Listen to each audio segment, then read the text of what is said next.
Hey golfers, just want to say thanks for everything for this year.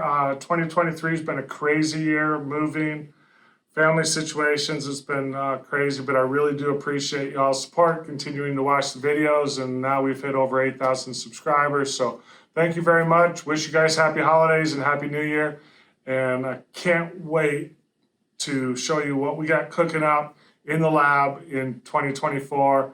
We'll be launching at the PGA Merchandise Show, our Humo Go and Humo Pro products, so check out humo.golf for all of that. Get involved. We're going to be doing a ton of data collection and hitting 2024, just going to try to bust it right down the middle every single time.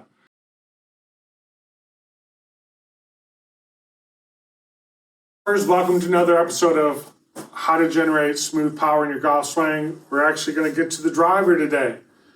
Part of the reason why we haven't is because the ceiling height is a little bit too low for me, especially when I get up into here. I'm still a little nervous, but now we've kind of created some space I can swing in, but I haven't practiced it yet, so we don't want to take anything out right before the new year. So got some more work to do, but we're getting ready to go. So last video, we were talking about how much forearm rotation we have or how much arm swing we have in that functional swing plane. And we've obviously been doing that with irons. Now the question is how does this change when we get to the driver? Well, there's many things that change. One is design. You know, the shaft of this club comes in behind the face and leans backwards. So really, you're not going to get a lot of shaft lean unless you did something different at your setup, which I've seen golfers do. We just had one of our students in here. Man, he loved to kind of turn that face in a little bit and created almost some shaft lean. So then if you do that, man, it's pretty much like hitting an iron. The only thing that caused him to get in a little bit of trouble is because of the wider stance, we see a little bit more secondary tilt in the golf swing. You can kind of see back here, I got an iron swing and a driver swing.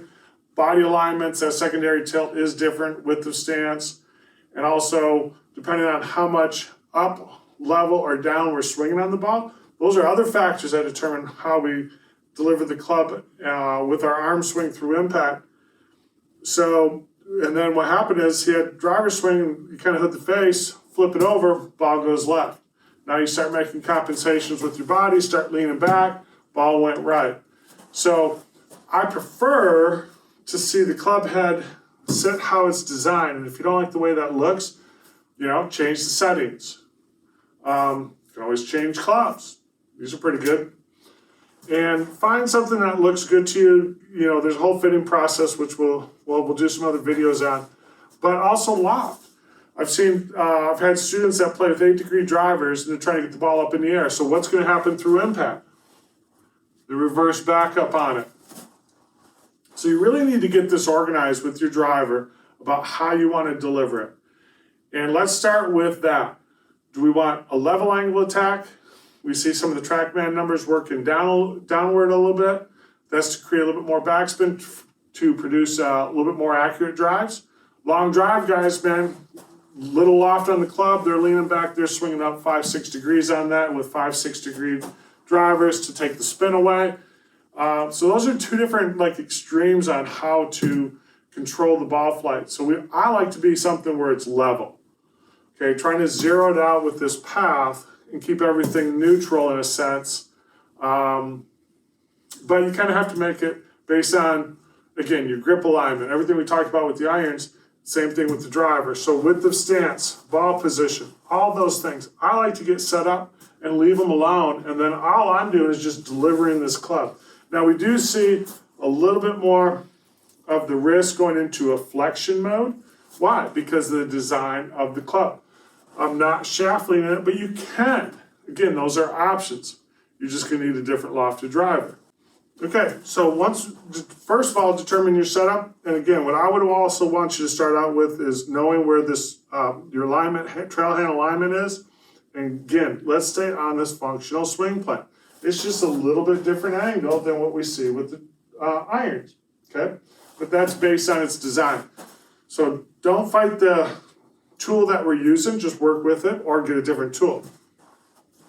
But from here, I like to see, again, I'm trying to swing level. That kind of, for me, gives me just the right amount of spin rate and launch angle. I'm just trying to match it to the equipment.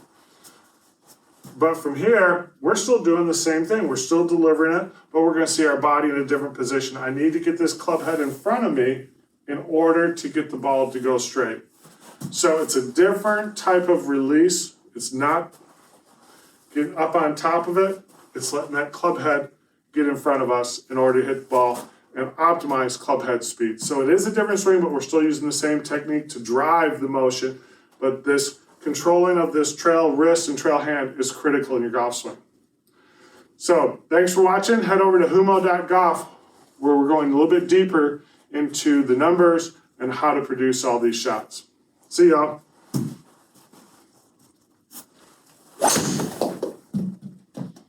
Okay, didn't hit the ceiling. That was a good thing. Didn't swing very fast, but the ball went straight. Talk to y'all later. So take care. Thanks for watching. See you in 2024.